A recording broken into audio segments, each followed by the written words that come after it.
Being highly sensitive can be a double-edged sword sometimes.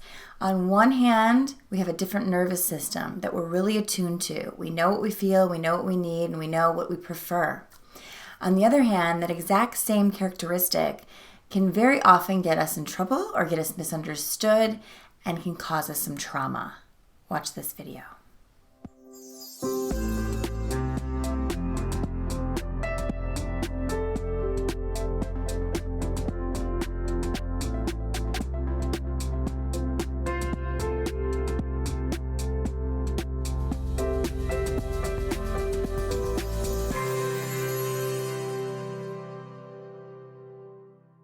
As you guys probably know by now, I've made it my job to coach and help guide highly sensitive people into their empowerment, to help you understand yourself in a way that maybe you never have before.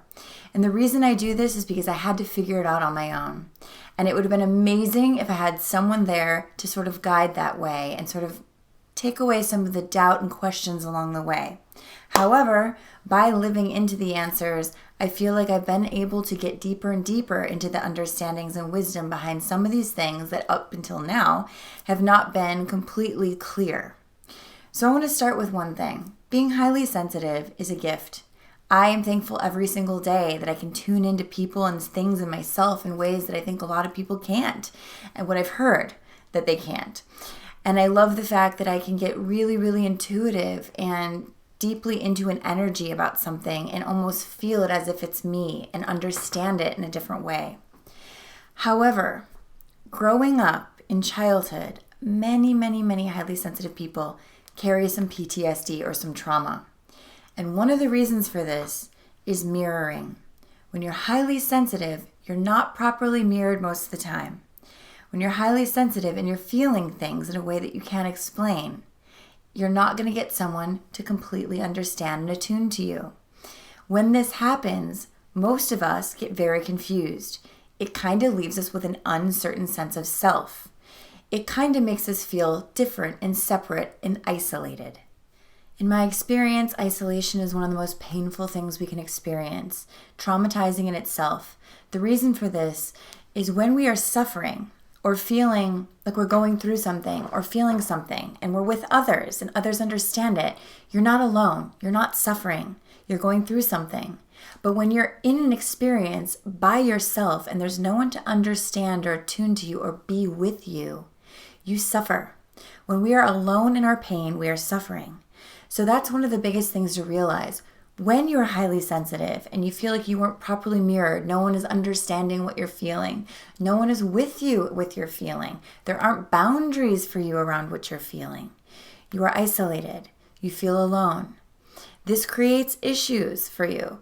A lot of times what I see in a lot of people is a habit of love addiction or another type of an addiction. It's so interesting in our society because we're so focused on the things that are covering the core root cause, right? We're never looking at the truth. We're looking at the symptoms of the issue, the wound. If we were to look at the wound, we would see that all these symptoms or addictions or things that people go to cover up that pain or get away from their pain are not the issue at all. It's really never about food if it's an eating disorder. It's really never about alcohol if you're an alcoholic. It's really never about love addiction or love if it's a love addiction. It's about what's behind that. What is the wound that is creating this distraction, this addiction to this distraction?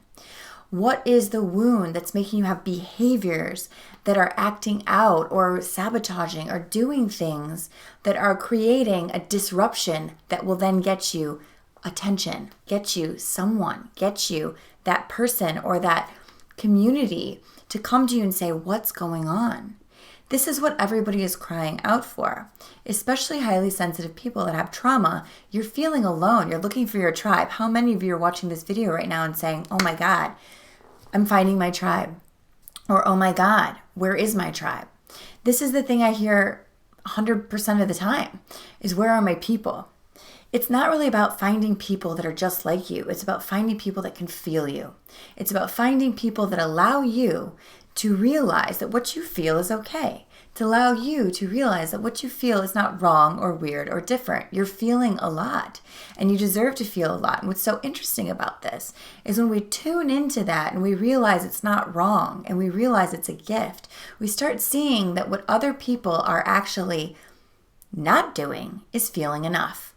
We start realizing that this ability to feel and want to connect and tune in is actually a gift because it's what this world actually needs to heal.